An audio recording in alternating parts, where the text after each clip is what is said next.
You are not the same as the person sitting next to you. Not on the inside. Not in your muscles, your lungs, your blood, or the way your cells burn fuel. You look the same. You breathe the same air. But buried inside your body is a story that began long before you were born. A story written in ice, in drought, in famine. And the reason you are here today, while billions of others never made it, has almost nothing to do with luck. It has everything to do with what your ancestors survived. For most of human history, survival was not guaranteed. It was not a given.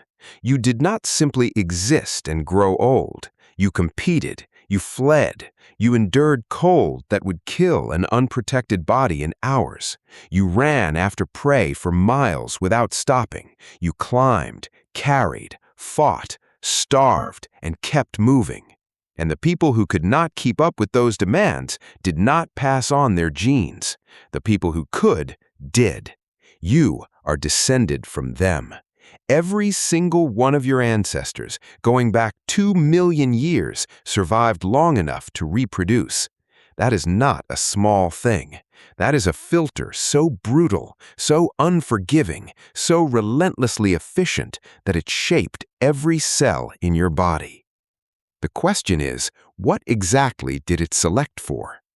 The answer is not simple, and it is not the same for everyone.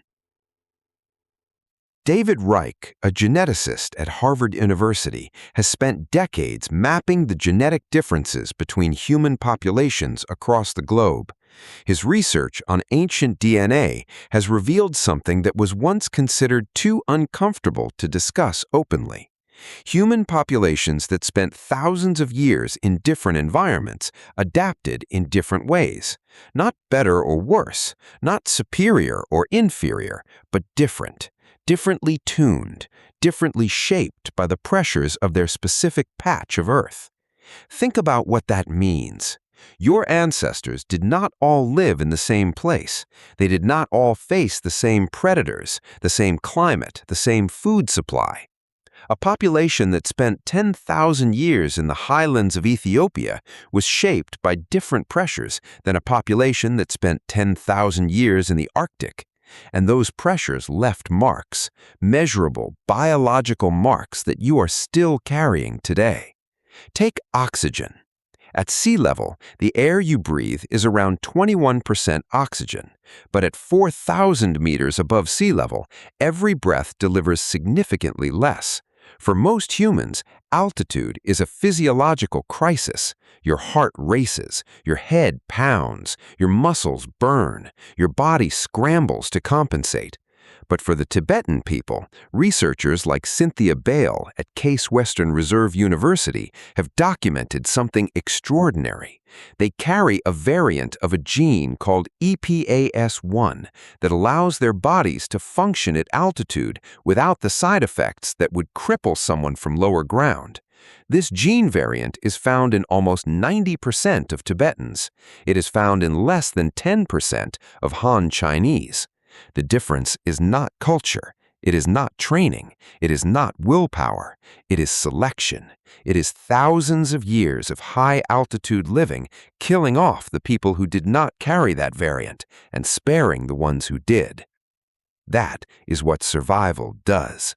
It does not ask you nicely. It just removes everyone who cannot handle the conditions.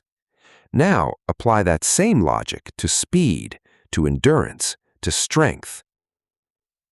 The Kalenjin people of the Rift Valley in Kenya have produced a disproportionate number of the world's greatest long-distance runners, not by coincidence, not because of better coaching or harder training. Researchers like Vincent Onuera have studied Kalenjin runners and found a combination of factors that no training program can fully replicate. Slender lower limbs that reduce the energy cost of each stride, a high proportion of slow-twitch muscle fibers optimized for sustained aerobic output, and a metabolic efficiency that allows them to run for hours on relatively little fuel. These traits were not designed in a laboratory. They were selected over millennia. For thousands of years, survival in that region required covering long distances on foot, hunting, migration, outrunning threats, traveling between water sources. The people who moved efficiently survived. The people who did not, did not. And now their descendants hold world records. But endurance is only one axis of human physical capability. On the other end of the spectrum, you have explosive power. Researchers studying elite sprinters have repeatedly found a high prevalence of a specific variant of the ACTN3 gene, sometimes called the speed gene. This variant, known as R577, allows muscle fibers to contract with extreme force and speed. It is found at significantly higher rates in people of West African ancestry. And it is not a coincidence that the fastest sprinters in recorded history, the athletes who have broken the 100-meter world record, have been almost exclusively of West African descent. Yannis Pitsiladis, a sports scientist at the University of Brighton, has studied this pattern extensively. The data is not a story of one group being superior. It is a story of adaptation. West African populations experienced selection pressures that over thousands of years favored explosive muscular output. Different environment, different demands, different result. You are the result of your environment's demands. Not just physical demands, metabolic ones too. The thrifty gene hypothesis, first proposed by geneticist James Neal in 1962, suggests that populations who repeatedly faced famine developed a metabolic tendency to store fat efficiently. In times of scarcity, that was a survival advantage. The body that could extract maximum energy from minimum food and store the rest as fat survived the lean months. The body that could not starved. But in times of plenty, that same efficiency becomes a liability. It is why certain populations show dramatically higher rates of type 2 diabetes and obesity when suddenly given access to high-calorie processed food. Their bodies were built to survive scarcity. They were never built for abundance. The gene variants that saved their ancestors are now, in a world of constant surplus, working against them. It is not a flaw in the system. It is the system doing exactly what it was designed to do. The environment just changed faster than evolution could follow. And that gap between what your body was built for and the world you now live in is at the root of most chronic health problems the modern world cannot solve. Your body does not know you live in the 21st century. It does not know about grocery stores, air conditioning, or office chairs. It is still running the same software your ancestors were running 10,000 years ago. When you sit for 8 hours without moving, your body is confused. It was built to walk 5 to 12 miles a day. When you eat refined sugar, your liver does not fully understand that the sweetness is not fruit. When you feel your heart pound during a stressful email, your amygdala is doing exactly what it was built to do, preparing you to either fight or run from a physical threat, even though there is nothing to fight or run from. The mismatch is everywhere, and it is costing you in ways you probably cannot name. But here's the part that most people miss entirely. The survivors were not just physically different, they were psychologically different too. Populations that lived through repeated catastrophe, through plague, through conquest, through famine, passed down something beyond DNA.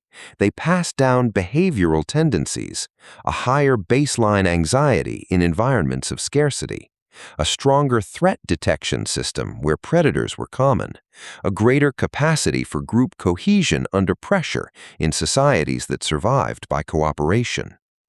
Researchers studying the descendants of famine and genocide survivors have found measurable differences in stress hormone regulation that persist across generations. This field is now called epigenetics. The experience of your ancestors does not just shape your culture. Under certain conditions, it reshapes your biology without changing a single letter of your DNA. You are not just a body. You are a record. Every system in you, from the way your immune cells respond to infection, to the way your gut microbiome breaks down fiber, to the way your nervous system calibrates threat, is the product of what your ancestors faced and survived. The immune adaptations that allow certain populations to resist specific parasites that devastated others. The lactase persistence gene that spread through Northern European and East African cattle herding cultures, allowing adults to digest milk while most of the rest of the world lost that ability after childhood. The cold resistance variations, the differences in pain tolerance, the variations in night vision between populations who lived for generations in low-light forest environments and those who lived in open, sun-drenched savanna. None of these traits are accidents. Every one of them is a message from the dead, a solution that cost someone, somewhere, their life so that their children could carry it forward. You are carrying all of it right now. And here's what that means for you today. When you push yourself physically and hit a wall, that wall is not the same as someone else's wall. Your baseline, your potential, your specific combination of aerobic capacity and explosive power and metabolic rate was shaped before you were born. That does not mean training is useless. It means training is a conversation with what you already are. You are not starting from nothing. You are starting from a very specific somewhere. A somewhere built by thousands of years of pressure you will never personally experience. And the people who understand that, who stop fighting against what their biology was never built to be, and instead work with what they were already given, those are the people who actually get somewhere. Think about the last time you felt completely out of place in a situation that other people seem to handle effortlessly. The person who stays cool under extreme pressure while you fall apart. The person who can eat anything and never gain weight while you look at a meal and your body stores it. The person who runs a marathon as if it costs them nothing while your lungs are burning at mile 2. You've probably told yourself that they simply worked harder, that they wanted it more, that if you just tried a little differently, you could be them. But what if the gap is older than that?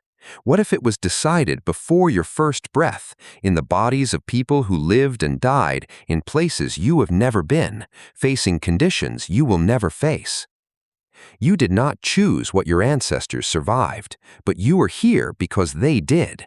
That is not a small thing. That is the reason you exist at all. And the only question left is what you decide to do with what they left you. You are not the same as the person sitting next to you. Now you know exactly why.